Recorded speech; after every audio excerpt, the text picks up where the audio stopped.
Hey, greetings YouTube. Welcome to Performance Reviews, where I give you the review from the technician's point of view. And today's going to be more of a tutorial on the Electrolux. I have it says Legacy, but could be like a 2100 and Epic 6500. It's hard to discern. They've been making the same machine since the 80s.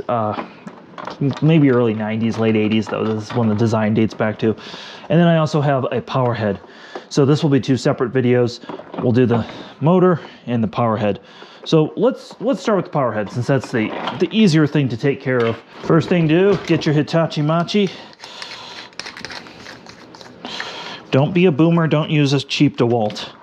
When we put this together later, having the clutch on this drill comes real handy. I also have a link down below to all my tools and supplies that I use. That might be helpful for you. Now this came to me from another collector. It was missing a screw over there. Saw that I tried to take out a screw, it wasn't there. And then just kind of shake it apart like that. Oh my. Oh boy. What happened here? Ooh. Okay.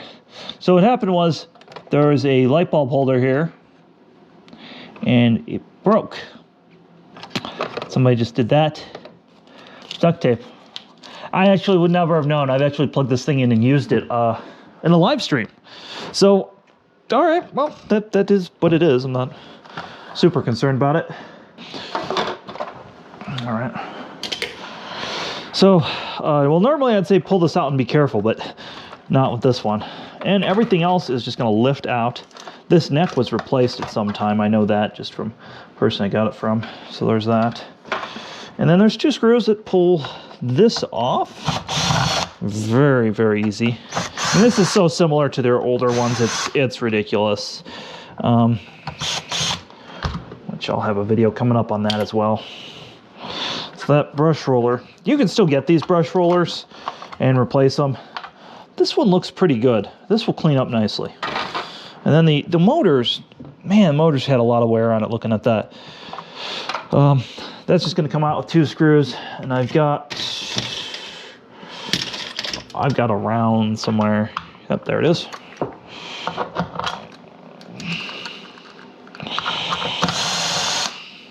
Just pull this out. And there's one piece that's easy to lose. I hope it's still here. Yep, there's a piece of silicone right here. That's so easy to lose right there, this little piece of silicone. That's important. Save that. Rest is all... Oh, there's another screw. Rest is all very simple. So we're going to go throw this all in the dishwasher here. This gets blown out with compressed air. Well, now, we have a Electrolux to put together now. Or at least part of one. Let's get this party rolling. These are actually relatively nice to repair. Just make sure you always put these wheels back with a little bit of oil. And then to reattach them, just like that.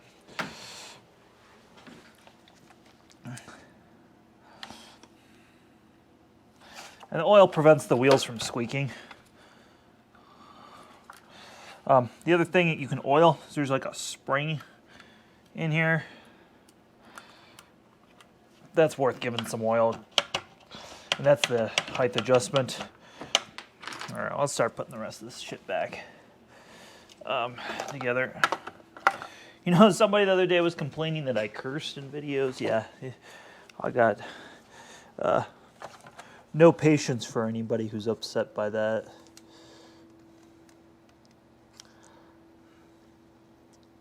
Anyways, you can put a mild amount of this on. Should be some felt things that are not in here. So, yeah, that's kind of part of the reason we're doing that. And you can see this guy just should be right there.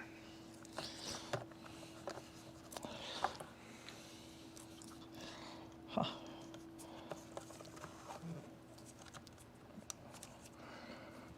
All right, well, that takes care of that. Oh, I need a rag. I'm going to clean off this little silicone piece that I talked about. basically absorbs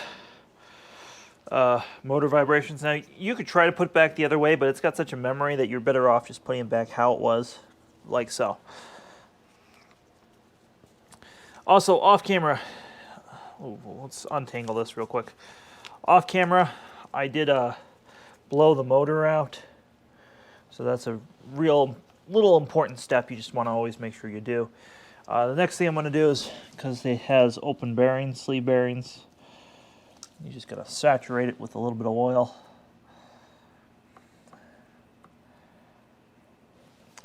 That'll help it run smoothly. Just wipe off any excess. Yeah, that's so much smoother now. And then we got these guys. We're just going to go in there.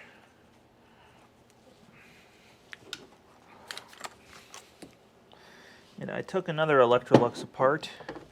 Upon doing that, I moved some stuff around. Ah, here it is. All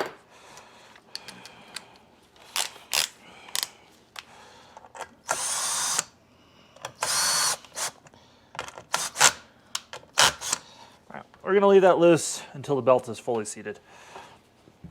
I threw everything in the dishwasher except for like the bearings and the motor, so let me just clean these up.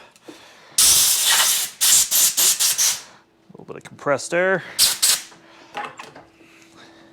I guess if you haven't seen motor bearings or brush roller bearings that are serviceable, well, now you have.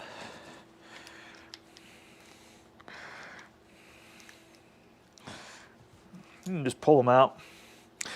Both sides are kind of interchangeable in terms of where the bearings go.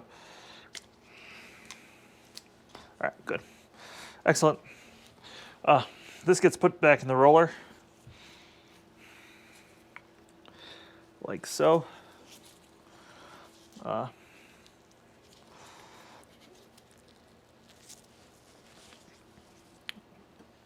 And then what we want to do with these is we want to actually open these up, and a razor blade will be your best friend for that, or a very, very small screwdriver, depending on the kind of cartridge bearings these are.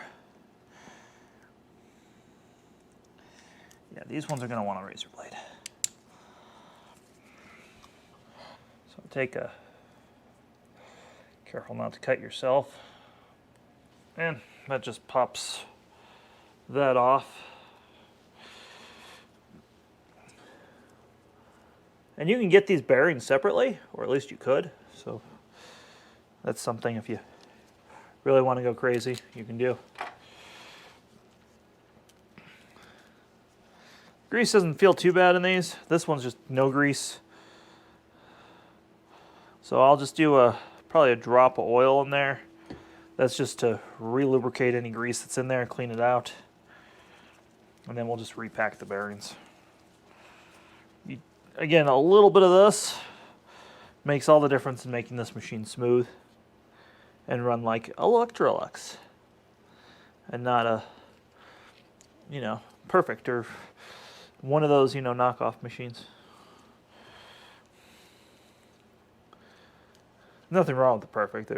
They're fine machines, but you can tell that they're just not quite the same with the smoothness of the bearings. And then this, again, same sort of thing here.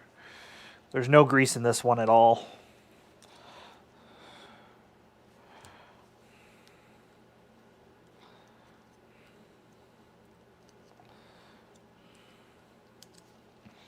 If you have a bearing packer, that's great, but I don't.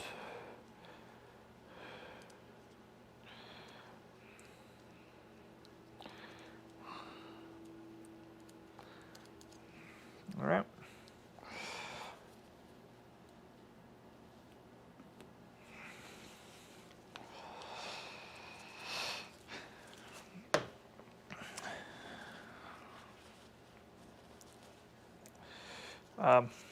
I guess I could have washed that.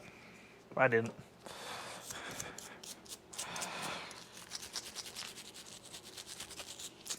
Just give it a quick dry brush off, and then this all presses in there. That's better. And you can clean up this play if you want with a little bit of tape or something, but I'm not going to. It's because I had to go get a different brush roller. The one, that other one, the end was shot where the wood went in, unfortunately. But I had one laying around, as I tend to have everything laying around, vacuum related. So we're just gonna soap this belt, like so. Now everything's nice and lubricated, we'll go back together. One difference between this machine and say, like the TriStar head or something is there's actually little screws holding this one in.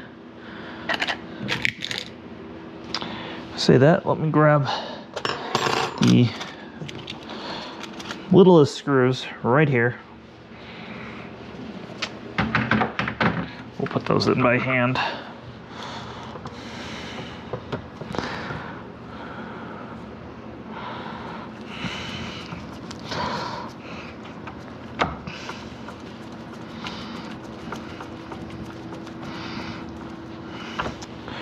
And that was their solution to keeping the brush roller from vibrating out, rather than like rubber mounts or something like that.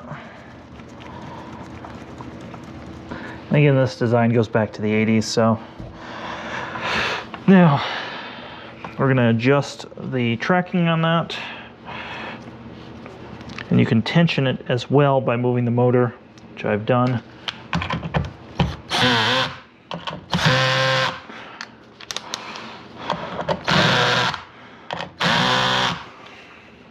All right, that's done. That is beautiful. Now, unfortunately, when I was taking this apart, you notice that part was broken. And because I want everything to be nicely color matched and stuff, I'm not gonna go for the replacement part. I also, because I'm not using this every day, this is just straight up going to the collection. I can get away with doing that. If it was a customer's machine, I'd probably definitely want them to replace that. So there's a couple of things going on. Whoever was in here last, actually I know who was in here last, things are just a little knotted up from that, and that's all right. But, let me fumble around. Nothing is as it should be right now in here, but like I said, we'll fix that here in a minute.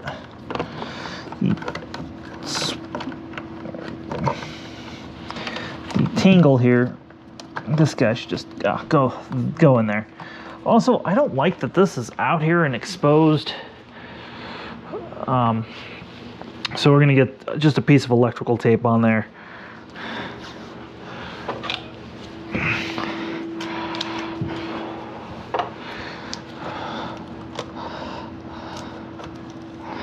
And like I said, this can be removed later if need be, but I just feel better with this being double insulated fully.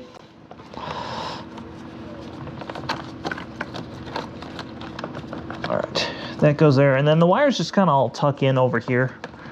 You just want to tuck them in out of the way.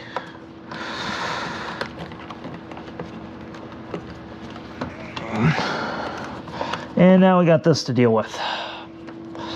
This is just, he's lucky he didn't shock himself with this thing vibrating on that piece of sharp sheet metal. So now would be the point where this would go and clip on right there. Yeah, I think that will keep that in place while it's moving around. Better than the duct tape that was in there, which can conduct electricity, so if you don't want to do that. That's as good as that needs to be. Kind of thinking I could do another one, like right here.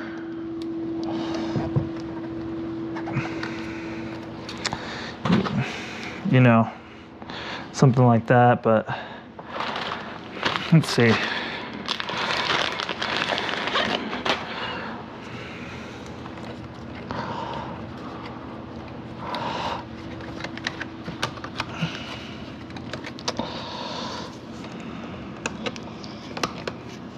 You know, something like that, holding it in place. Let's see if I'm making it better or worse by doing that.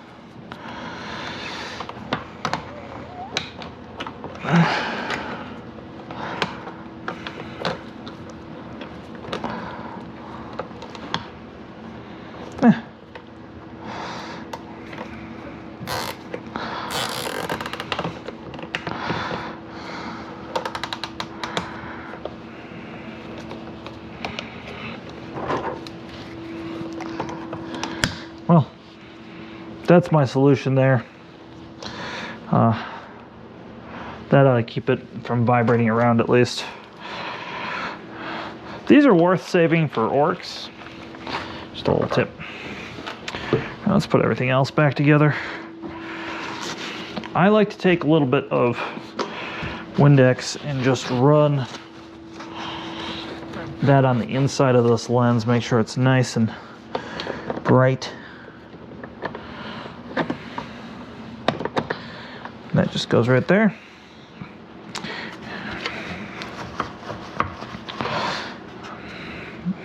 And then this is just going to rock in and fit in this lip and this lip. Oh, let me make sure the rest of the wires are tucked out of the way now that we're done zip tying. And the wire just got in the way. Speaking of, one of the neck wires popped out of its place. I'm going to pop it back in before we put it together, otherwise that would pinch the neck. All right, good.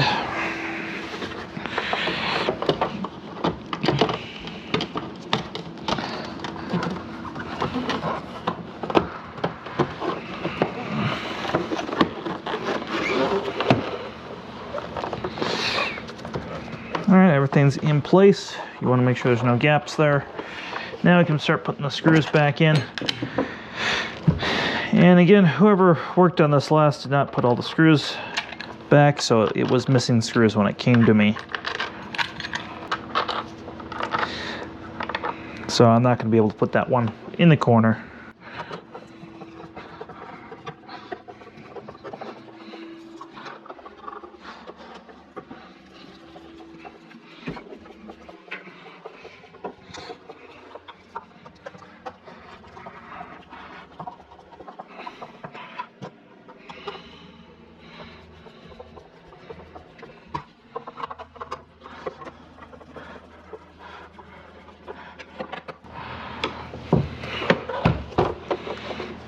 Well, that is that. Thanks for watching, folks. Give this video a thumbs up. Join our conversation over at Discord. I'll put a link below. I'll also put a link below to some of the common parts for this that help support the channel. If you really like what we do, check out our Patreon and have yourself a wonderful day. Yep.